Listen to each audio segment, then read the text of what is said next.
Bismillahirrahmanirrahim. Assalamu alaikum. Dear students, I am your teacher Zobia. Today the topic which I am teaching you, that is cell membrane. Last lectures में हमने cell के बारे में पढ़ा, cell wall के बारे में पढ़ा. Now we are studying the second most important part of the cell. ठीक है ना, सबसे इम्पॉर्टेंट पार्ट सेल का, that is cell membrane. Right, outer covering को हम सेल मेम्ब्रेन कहते हैं. Now what is cell membrane? Also called plasma membrane. Okay, we also say this plasma membrane. इसके दो नाम हैं, एक तो सेल मेम्ब्रेन एंड दूसरा प्लाज्मा मेम्ब्रेन. ठीक है, the semi permeable membrane surrounding the cytoplasm of a cell. Semi permeable है. सेमी परमिएबल का मतलब क्या होता है कि इट अलाउज सम ऑब्जेक्ट, कुछ चीज़ों को अंदर अलाउ करती है, and it prevents some objects, कुछ ऑब्जेक्ट्स को अंदर आने के से रोकती है और कुछ को अंदर आने देती है जो कि सेल के लिए फ़ायदेमंद हो, उनको जो है वो एंटर होने देगी सेल में. अदरवाइज़ जो है वो बाकी जो हार्मफुल सब्सटेंसेस होंगे उनको एंटर होने नहीं देगी. इसलिए इसको सेमी परमिएबल कहा जाता है कि कुछ चीज़ों को अलाउ करती है एंड कुछ चीज़ों को अलाउ नहीं करती. ठीक है, surrounding the cytoplasm of a cell, किसी सेल के साइटोप्लाज्म को ये सराउंड करती है. हर सेल में होती है. Outer most layer of animal cell. एक बात याद रखिए कि सेल मेम्ब्रेन प्लांट सेल में भी होगी, एनिमल में भी होगी, बैक्टीरियल में भी होगी, और तमाम लिविंग सेल्स में सेल वॉल मौजूद होगी. लेकिन यहाँ पर outer most layer of animal cell क्यों कहा है? क्योंकि एनिमल सेल में ही आउटर मोस्ट लेयर होती है, जबकि प्लांट सेल में इससे भी आउटर एक लेयर होती है जो उसको हम सेल वॉल कहते हैं, जिसके बारे में हम पढ़ चुके हैं. ठीक है ना, सेल वॉल जो है वो आउटर लेयर होती है प्लांट सेल में, एंड जो है सेल वॉल एब्सेंट होती है एनिमल सेल में. तो एनिमल सेल में सिर्फ और सिर्फ जो है ये सेल मेम्ब्रेन ही होगी, जबकि प्लांट सेल में जो है वो दोनों मौजूद होती हैं. आउटर मोस्ट वो वहाँ पे प्लांट सेल वॉल होती है और यहाँ पे जो है वो सेल मेम्ब्रेन होती है. Clear? Selectively permeable, I have explain you. Its thickness is 5 to 8 nanometer. ठीक है, इसकी थिकनेस है. ये है सेल का बेसिक स्ट्रक्चर. ठीक है, this is the animal cell and this is the plant cell. These are the nucleus of both cells. Okay, these are the cytoplasms of both cells and these are the cell membranes.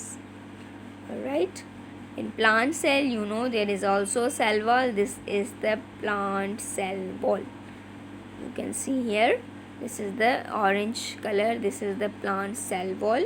And cell wall is absent in animal cell. Animal cell में cell wall present नहीं होगी, सिर्फ और सिर्फ plant cell में होगी.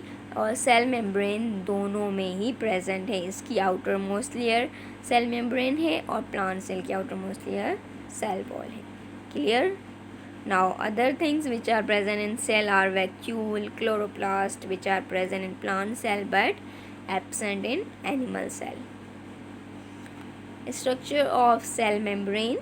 Cell membrane का अगर हम इस स्ट्रक्चर डिस्कस करते हैं तो किस तरह से, the cell membrane is composed of 2 layers of phospholipids back to back. ठीक है, 2 लेयर्स होती हैं फॉस्फोलिपिड की. ठीक है, liquid bilayer of lipid with embedded proteins, a fluid mosaic 5 nanometer thick. 2 layers lipid की होती हैं जिसको हम लिपिड बायलेयर कहते हैं. ठीक है, उसके साथ अटैच होते हैं प्रोटीन्स. ठीक है, प्रोटीन्स अटैच होते हैं और वो एक मॉडल बनाते हैं, फ्लूइड मोज़ेक मॉडल. ये क्या है ये मैं आगे डिस्कस करती हूँ इसके बारे में. Bilayer is formed by amphipathic molecule phosphate rich heads on the outside and hydrophilic lipid tails on the inside. ठीक है, बायलेयर के 2 पार्ट होते हैं, हाइड्रोफोबिक हेड और हाइड्रोफिलिक टेल. ठीक है, इसको हम जो है वो इस पिक्चर के थ्रू आपको और ज़्यादा क्लियर करते हैं। इस पिक्चर में क्या है, दीज आर 2 लेयर्स। ये एक लेयर हो गई and it is second layer, 2 layers हो गई। ठीक है, ये लिपिड बायलेयर्स हैं। इनके 2 पार्ट्स मैंने बताया था, hydrophobic tail and hydrophilic head. ठीक है, ये इसका हेड है and this is tail. Hydrophobic और हाइड्रोफिलिक का मतलब क्या है? Hydrophobic means it is water hating. ठीक है, वाटर हेटिंग यानी कि ये वाटर सॉल्युबल नहीं होता। ठीक है, it is not water soluble and it is hydrophobic and is hydrophilic means water loving, it's water soluble. Okay, hydrophobic tail and hydrophilic head. This is the structure. This is the extracellular part. This is intracellular part. इस तरह से ये cell membrane arrange होती है। ठीक है, hydrophobic मतलब कि जो वाटर सॉल्युबल ना हो और हाइड्रोफिलिक मतलब जो वाटर सॉल्युबल हो। Alright, composition of cell membrane. membrane is composed of mainly तो 3 parts की बनी हुई है। ठीक है ना, lipids, proteins and carbohydrates, 3 macromolecules की ये बनी हुई है composition इसकी। बट लिपिड्स भी कौन कौन से आते हैं? Phospholipids and sterols. ये 2 टाइप्स लिपिड्स की इसमें होती हैं। प्रोटीन्स 2 टाइप्स के होते हैं, इंटीग्रल एंड पेरिफेरल, इसको डिस्कस करेंगे। Carbohydrates 2 types are of 2 types, glycolipids, glycoproteins. Means carbohydrates जो है वो सिंगुलरली प्रेजेंट नहीं होते, वो लिपिड के साथ या प्रोटीन के साथ मिलकर जो है वो उसमें प्रेजेंट होते हैं। ठीक है, fluid mosaic model. What is the fluid mosaic model? Fluid, individual phospholipids and some proteins can move sideways laterally in each layer, therefore fluid. phospholipids की जो layers होती हैं वो एज अ फ्लूइड होती हैं। फ्लूइड का मतलब है जैसे पानी बहता है ना, वो मूव कर सकती हैं साइडवेज, तो वो एज अ फ्लूइड होती हैं। ठीक है, जबकि प्रोटीन्स जो हैं वो एज अ मोज़ेक उनके ऊपर अटैच होते हैं। मोज़ेक कहते हैं, दाने नुमा स्ट्रक्चर होता है ना, उस तरह से।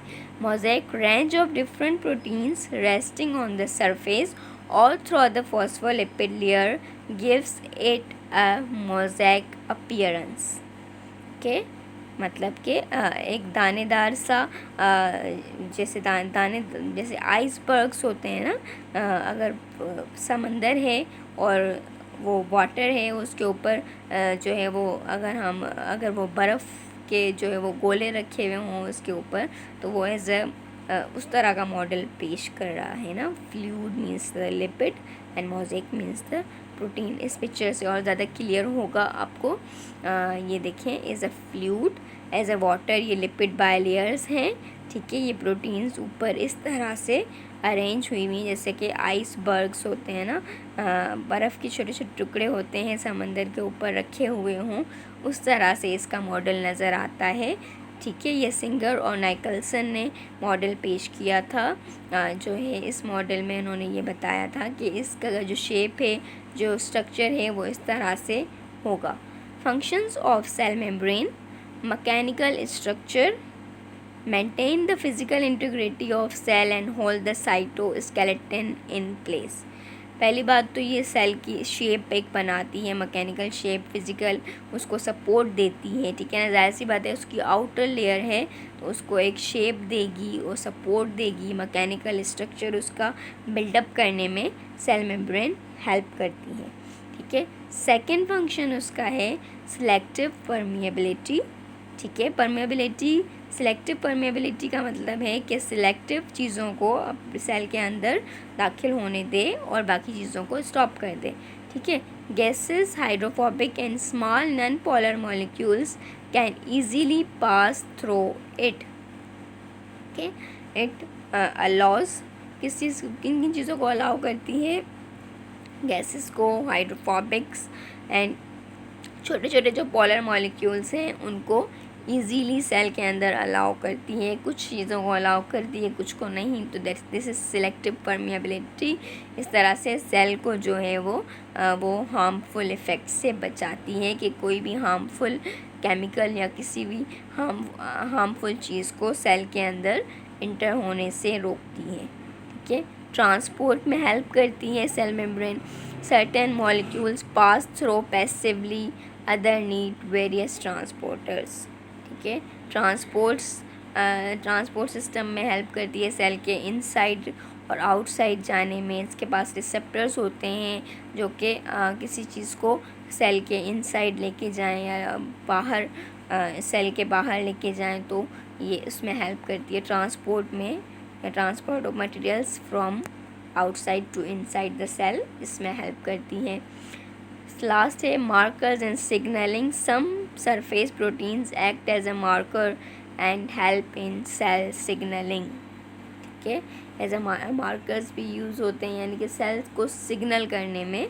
ठीक है, कि सेल को जो है वो सिग्नल्स या जैसे हार्मोन्स वगैरह रिलीज़ होते हैं तो उसको जो है वो सेल के अंदर ट्रांसफ़र करके सेल को कोई सिग्नल पहुंचाना होता है, तो उसमें भी ये cell membrane main role play करती है। ठीक है, आई होप कि आज का लेक्चर आपको क्लियरली समझ में आ गया होगा।